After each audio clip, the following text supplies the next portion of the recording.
Hey guys, I know this is a little late, but um, I had technical issues and just stuff coming up this week, so I apologize beforehand.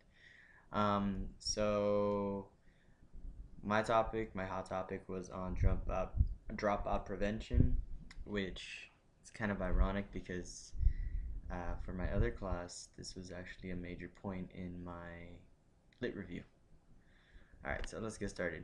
My name is Eddie. All right, so this is what we're gonna look at.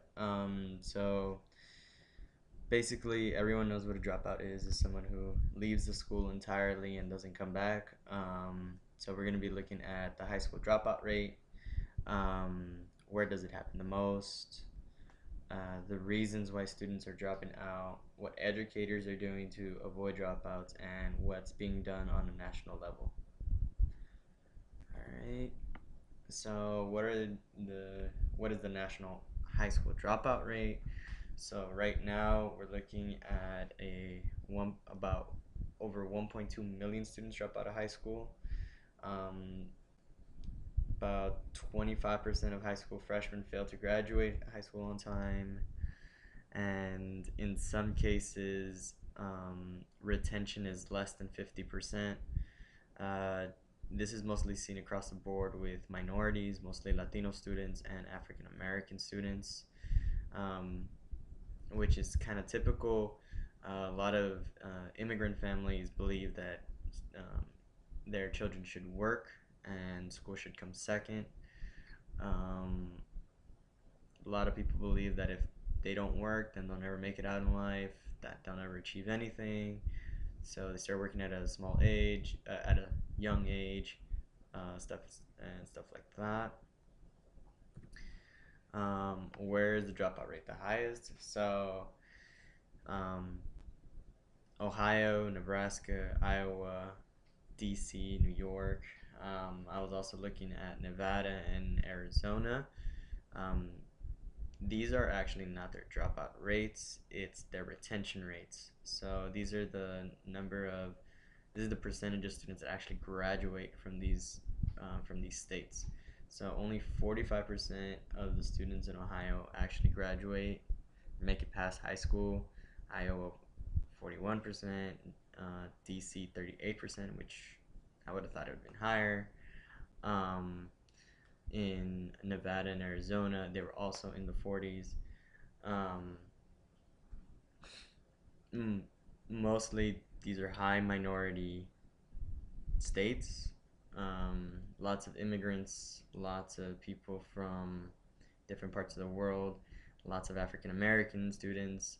So, uh, Nebraska, Ohio, Iowa, major farming um, states. So reasons for dropouts, as most would think, is teen pregnancy, forced to work. Actually, the number one reason is that these students have missed way too many days of school, so they just stop coming back. Um, a lot of them were that they thought it'd be easier getting a GED. I know in high school I had a bunch of friends that were just like, "Oh, I'm just gonna get my GED, get into college early." That actually leads to a higher dropout rate. And another one, of course, is failing school. There are a bunch of opportunities and a lot of stuff to help students, including continuation school, but some just decide not to keep on going. All right, so how are teachers preventing dropouts? So right now, there's a lot of literature talking about predicting at-risk students, indicators that show that there might be possible dropouts. Um, this is one I saw.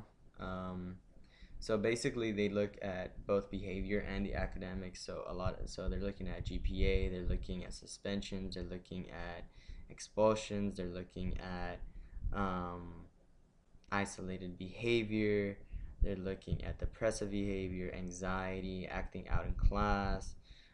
There's a lot of factors that go into this, and they're looking at these warning signs and basically creating intervention between the teachers and the students, the school and the students, so on and so forth.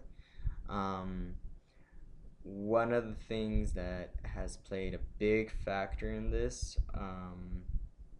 for retention is the practice, is the way that we teach, the way that we approach students, the way that we give information out.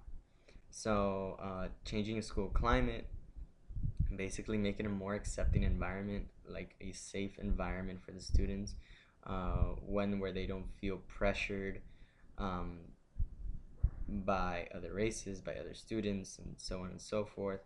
Um, Basically, like changing the outlook for them to better themselves. There's also the rigor, so students do not like a boring classroom where everything is easy. They like to be challenged. They wanna do activities. They wanna see how far they can go in a class. Of course, everything in moderation. If a class is too challenging, then the students will basically give up on the school or on the class. Effective teachers, this has been an ongoing issue, and this is actually a major debate about what is an effective teacher, what is not an effective teacher. Honestly, um,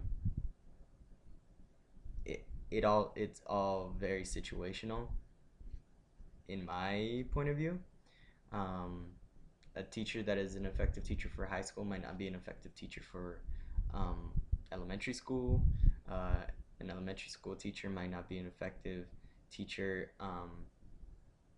for special ed, so on and so forth. Like, it's different training, different kinds of people, and also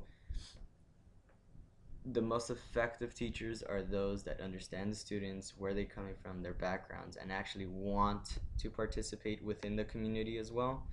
Um, I know for me personally, um, I want to work in a low to middle socioeconomic um, community.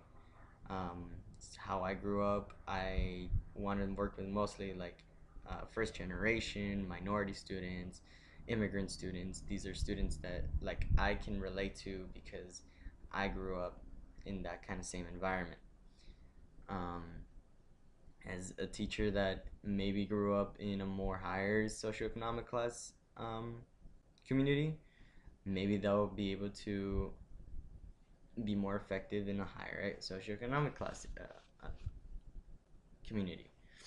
It mm, it all depends on where the teacher wants to go, how they want to teach, who they want to teach. These are the effective teachers, and also creating that ambience, that rigor, that climate that is accepting and challenging at the same time. And then the last one is extended learning time. So, extended learning time does not mean that we're gonna lengthen the class time. It just means that we give more opportunity for the student to learn at a better pace. Some students need maybe a little more time to work on a project, or a little more time to understand um, the lecture being given. Um, so instead of just lengthening the classroom, what we do is that we create better understanding of the subject, and we also give opportunity for students to come in after class, after school, mentoring, tutoring. They have the opportunity to ask questions, to go over stuff they didn't understand, so on and so forth.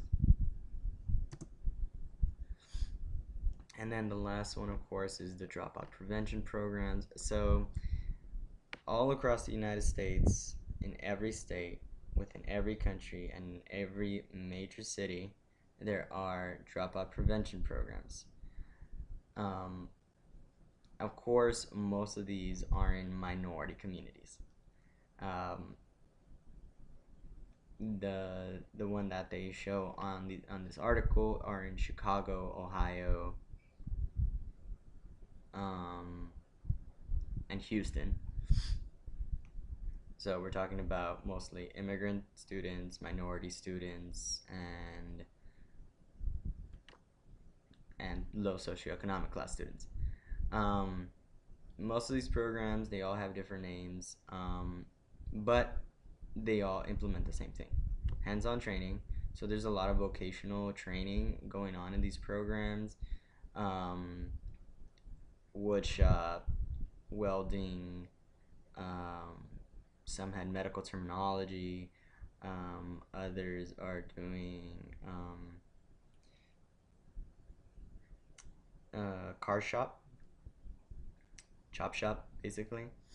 Um, some are doing robotics, computer engineering, so on and so forth, electrical engineering.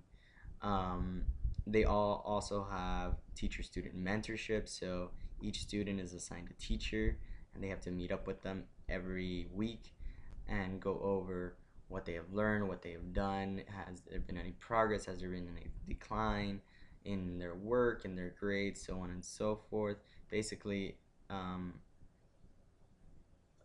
giving them accountability and giving them someone for support. Um, Also, there's case management. So, lots of there's counselors, psychiatrists, career counselors, stuff like that, that help them with whatever situation that they're dealing with, that will help them succeed in the future. And of course, the last one, there's always family counseling. Family is a huge part in the reason for dropout rates. Like I said at the beginning of this presentation, um, some families, especially immigrant families, believe that it's more important to work than to go to school. Um, so they they pull them out of school early, and they have them working since the age of 15, 16 years old. Um, there's also like turmoil in the family, or um, unexpected pregnancies, so on, and things like that. And most of these programs give support for that. They give family counseling, therapy, um, and it's and these programs and these implementations of these programs are seen all across the board and have helped lower the dropout rate significantly. In the last 3 years, there's been a 3% decrease from 12% to 9%. Um, but when we're talking about millions of students, that's a that's still a very large number. Um, what can we do as new educators? Um, like I said, create that ambience of acceptance, create challenge within the classroom, and also create um, a positive outlook of failure and success. Failure does not mean that you won't be something. It just means you need to try harder to reach a different goal. As I've tried implementing that with my students, where I tell them everyone has the same opportunity to get the good grade, everyone has the same opportunity to be successful. It is up to them on the way they want to view themselves and the class on how they're going to succeed. So this is the works cited. Just a few of the things. The Campbell Wilson article is actually a really good one, if any of you would like to read, as well as the Kenley Monrad one. So that's my little upsert on dropout prevention. I hope you liked it. Everyone have a good night, and again, sorry for the delay.